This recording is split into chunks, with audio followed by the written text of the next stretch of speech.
ओम शांति। 1/1/2025 के साकार मधुर महावाक्य।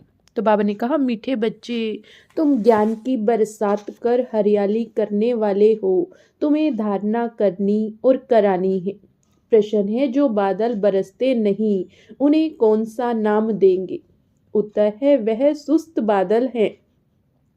चुस्त तो वह जो बरसते हैं, अगर धारणा हो तो बरसने के बिना रह नहीं सकते।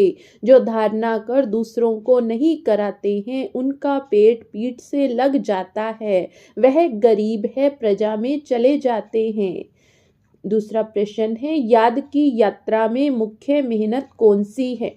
उत्तर है, अपने को आत्मा समझ, बाप को बिंदु रूप में याद करना। बाप जो है, जैसा है, उसी स्वरूप से यथार्थ याद करना, इसमें ही मेहनत है। गीत है, जो पिया के साथ है, उसके लिए ज्ञान की बरसात है। ओम शांति। जैसे सागर के ऊपर में बादल हैं, तो बादलों का बाप हुआ सागर। जो बादल सागर के साथ हैं, उनके लिए ही बरसात है। वह बादल भी पानी भरकर फिर बरसते हैं। तुम भी सागर के पास आते हो भरने के लिए। सागर के बच्चे बादल तो हो ही, जो मीठा पानी खींच लेते हो। अब बादल भी अनेक प्रकार के होते हैं। कोई खूब जोर से बरसते हैं, बाढ़ कर देते हैं। कोई कम बरसते हैं। तुम्हारे में भी ऐसे नंबरवार हैं जो खूब जोर से बरसते हैं। उनका नाम भी गाया जाता है। जैसे वर्षा बहुत होती है तो मनुष्य खुश होते हैं, यह भी ऐसे हैं जो अच्छा बरसते हैं। उनकी महिमा होती है जो नहीं बरसते हैं।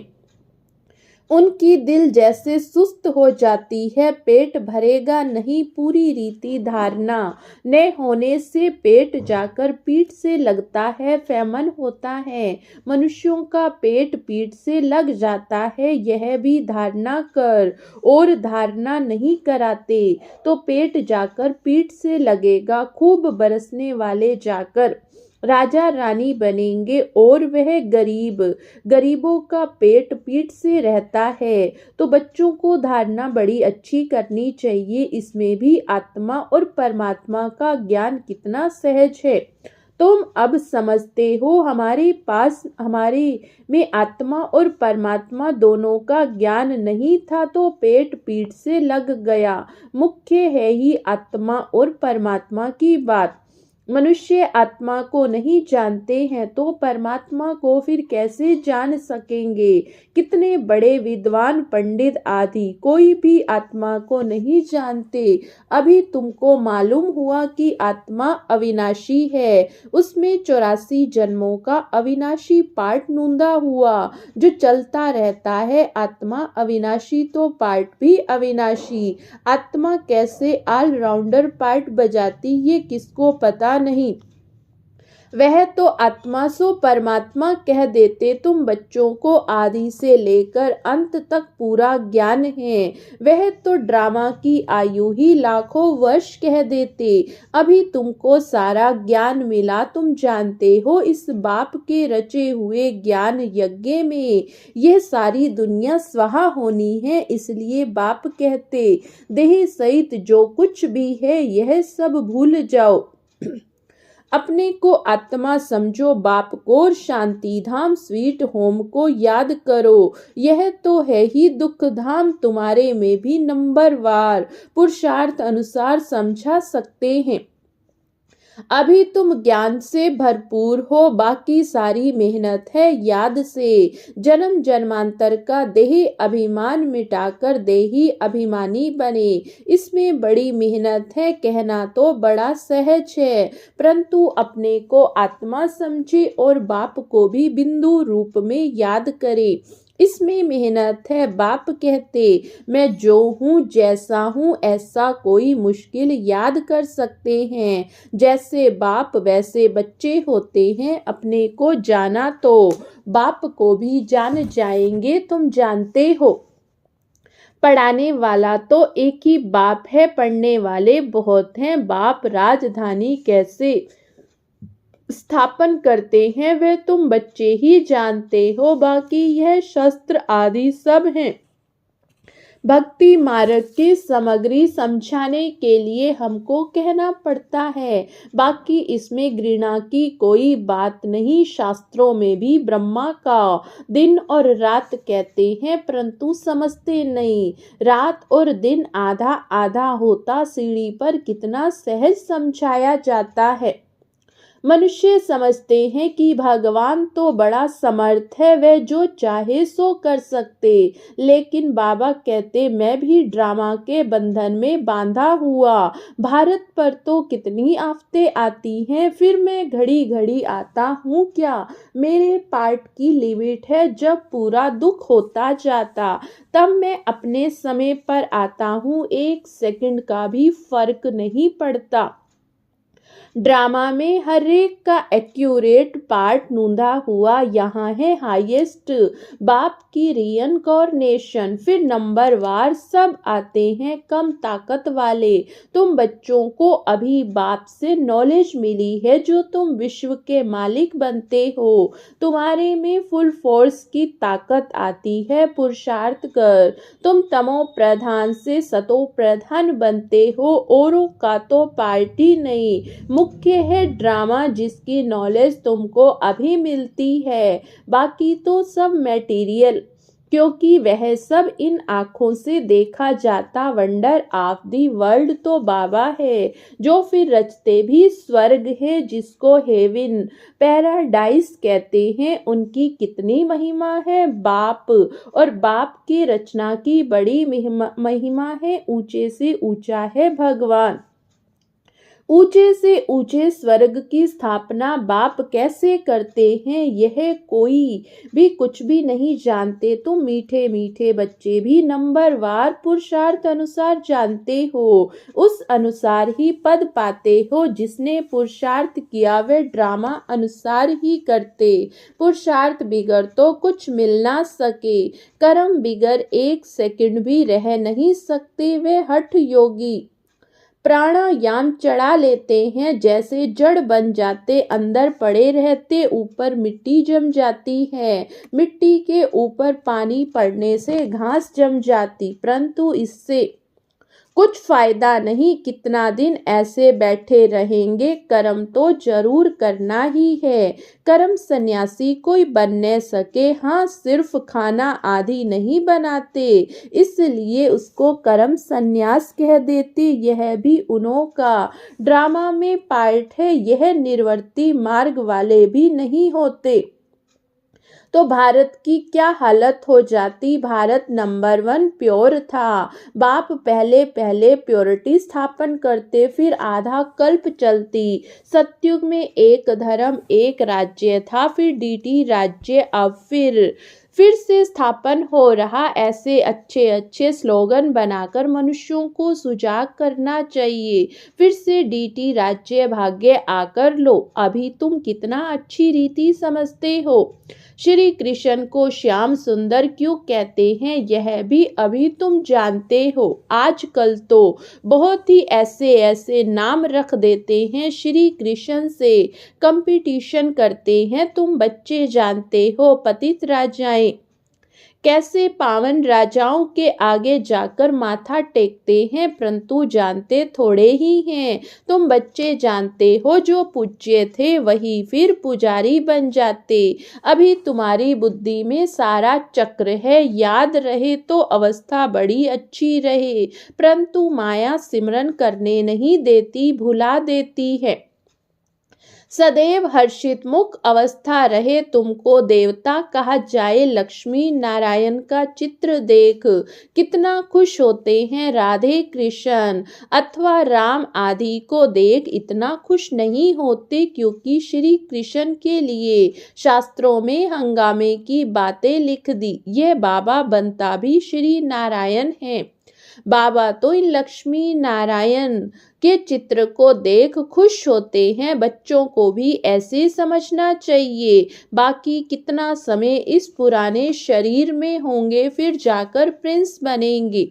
यह एम ऑब्जेक्ट है। यह भी सिर्फ तुम जानते हो। खुशी में कितना गदगद होना चाहिए। जितना पढ़ेंगे उतना उच्च पद पाएंगे, पढ़ेंगे नहीं तो क्या पद मिलेगा। कहाँ विश्व के महाराजा महारानी, कहाँ साहूकार, प्रजा में नौकर चाकर, सब्जेक्ट तो एक ही है सिर्फ, मन मनाभव मध्य जीभव, अल्लफ और बे, याद और ज्ञान।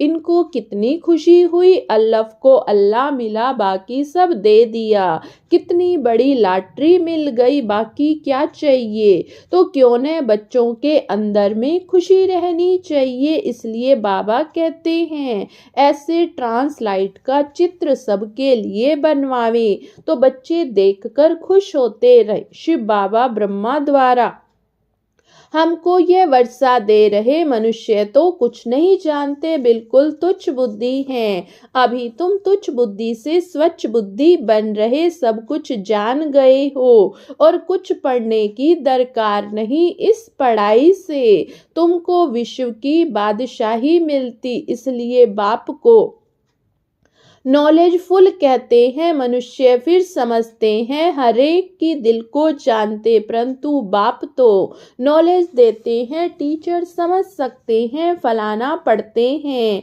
बाकी सारा दिन ये थोड़े ही बैठ देखेंगे कि इनकी बुद्धि में क्या चलता। यह तो वंडरफुल नॉलेज है। बाप को ज्ञान का सागर, सुख शांति का सागर कहा जाता। तुम भी अभी मास्टर ज्ञान सागर बनते हो। यह टाइटल उड़ जाएगा, फिर सर्वगुण संपन्न 16 कला संपूर्ण बनेंगे। यह मनुष्य का उच्च मर्तबा है।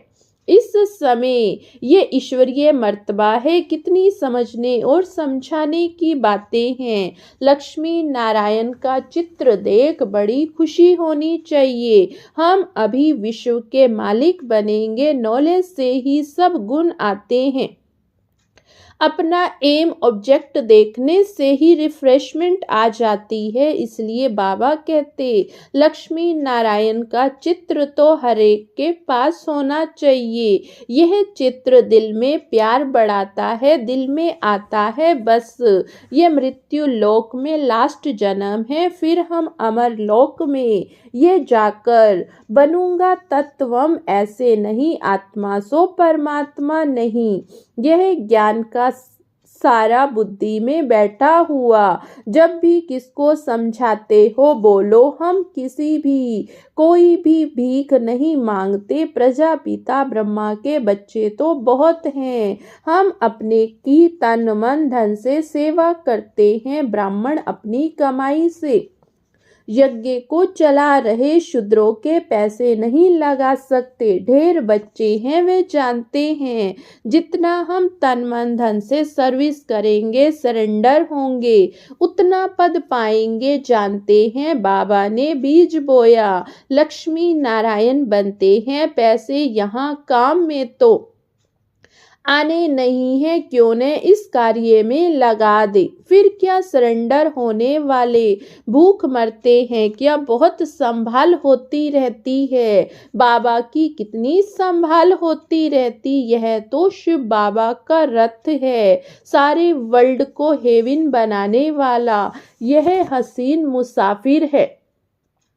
परम पिता परमात्मा तो आकर सबको हसीन बनाते हैं। तुम सांवरे से गोरा हसीन बनते हो। कितना सलोना साजन है, आकर सबको गोरा बना देते हैं। उन पर जो कुर्बान जाना चाहिए, याद करते रहना चाहिए। जैसे आत्मा को देख नहीं सकते जान सकते हैं, वैसे परमात्मा को भी जान सकते हैं। देखने में तो आत्मा परमात्मा दोनों एक जैसे बिंदु हैं, बाकी तो सारी नॉलेज। यह बड़ी समझ की बातें हैं, बच्चों की बुद्धि में नोट रहनी चाहिए। बुद्धि में नंबरवार पुरुषार्थ अनुसार धारणा होती। डॉक्टर लोगों को भी दवाइयाँ याद रहती है ना, ऐसे नहीं उस समय बैठ किताब देखेंगे। डॉक्टरी की भी पॉइंट्स होती है, बैरिस्ट्री की भी पॉइंट्स होती है। तुम्हारे पास भी पॉइंट्स है, टॉपिक्स हैं जिस पर समझाते हैं। कोई पॉइंट्स किसको फायदा कर लेती, कोई को किस पॉइंट से तीर लग जाता, पॉइंट तो बहुत ढेर की ढेर हैं। जो अच्छी रीति धारण करेंगे, अच्छी रीति सर्विस कर सकेंगे। आधा कल्प से महारोगी पेशेंट हैं, आत्मा पतित बनी है, उनके लिए एक अविनाशी सर्जन दवाई देते हैं। वह सदैव सर्जन ही रहते हैं, कभी बीमार होते नहीं और सब बीमार पड़ जाते। अविनाशी सर्जन एक ही बार आकर मन मना भव का इंजेक्शन लगाते। कितनी सहज है ना। चित्र को पॉकेट में रख दो तो सदैव बाबा नारायण का पुजारी था तो लक्ष्मी का चित्र निकाल अकेला नारायण का चित्र रख दिया। अभी पता पड़ता है जिसकी हम पूजा करते थे वे अब बन रहे हैं लक्ष्मी को। विदाई दे दी तो पक्का हम लक्ष्मी नहीं बनूंगा। लक्ष्मी बैठ पैर दबाए, वे अच्छा नहीं लगता।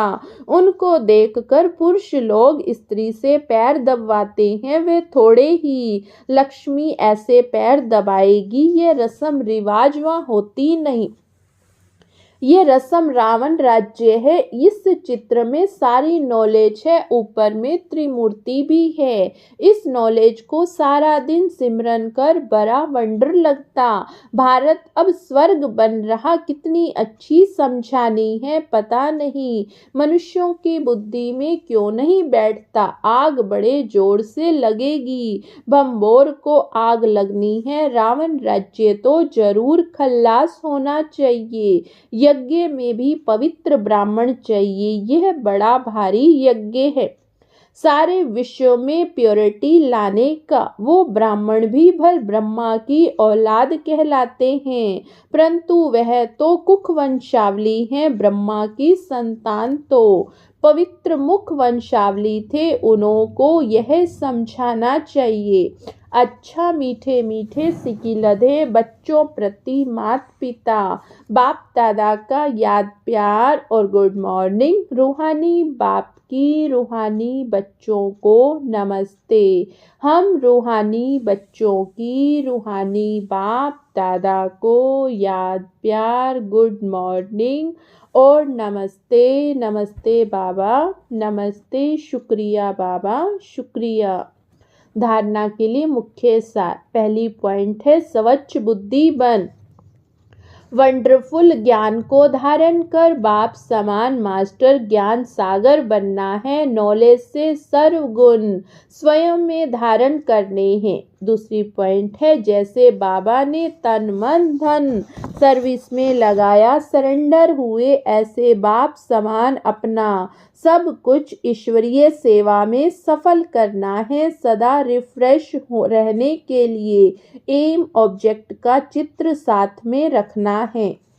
तो बाबा ने वरदान दिया, एक स्थिति द्वारा सदा एक बाप को फॉलो करने वाले प्रसन्न चित्त भव। एक स्थिति द्वारा सदा एक बाप को फॉलो करने वाले प्रसन्न चित्त भव। आप बच्चों के लिए ब्रह्मा बाप की जीवन एक्यूरेट कंप्यूटर है। जैसे आजकल कंप्यूटर द्वारा हर एक प्रश्न का उत्तर पूछते हैं, ऐसे मन में जब भी कोई प्रश्न उठता है तो क्या, क्यों, कैसे की बजाय ब्रह्मा बाप के जीवन रूपी कंप्यूटर से देखो क्या और कैसे का क्वेश्चन ऐसे में बदल जाएगा। प्रसन्न चित्त की बजाय प्रसन्न चित्त बन जाएंगे। प्रसन्न चित्त अर्थात एक रस स्थिति में एक बाप को फॉलो करने वाले। स्लोगन है आत्मिक शक्ति के आधार पर सदा स्वस्थ रहने का अनुभव करो। आत्मिक शक्ति के आधार पर सदा स्वस्थ रहने का अनुभव करो। विशेष नोट है, सभी ब्रह्मवस्य 1 जनवरी से 31 जनवरी 2025 तक विशेष अंतर्मुक्ता की गुफा में बैठ योग तपस्या करते हुए पूरे विश्व को अपनी शक्तिशाली मनसा द्वारा विशेष साकाश देने की सेवा करना जी। इस लक्ष्य से इस मास के पत्र पुष्प में जो अव्यक्त इशारे भेजे गए हैं वे पूरे जनवरी मास में मुरली के नीचे भी लिख रहे। आप सभी इन पॉइंट्स पर विशेष मनन चिंतन करते हुए मनसा सेवा के अनुभवी बने। अपनी शक्तिशाली मनसा द्वारा साकाश देने की सेवा करो। आप शांति दूत बच्चे कहाँ भी रहते चलते फिरते सदा अपने को शांति दूत समझकर चलो, जो स्वयं शांत स्वरूप शक्तिशाली स्वरूप में स्थित होंगे वे दूसरों को भी शांति और शक्ति की साकाश देते रहेंगे। अच्छा, ओम शांति, ओम शांति।